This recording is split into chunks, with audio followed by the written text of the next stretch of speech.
Let me show you a super easy trick to lock a chat on Instagram because privacy matters. Let's dive in. First, open the Instagram app on your iPhone or Android. Once you're in, head over to the conversation you want to keep private. Now, if you look around, you'll notice there's no built-in setting to hide or lock this chat. But don't worry, we can still make it disappear from your main inbox. As you choose someone, here, select the profile name at the top for the user you want to manage. Next, tap the three vertical dots in the top right corner. From the menu, choose Restrict.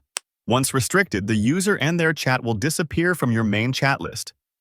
If you ever want to remove the restriction, go to the Requests tab. Here, you'll see all the users you've restricted. Open the user's profile and tap Unrestrict to restore the chat. And that's it. A simple trick to keep your Instagram chats private. If you want more quick tips like this, stick around. I've got plenty more coming.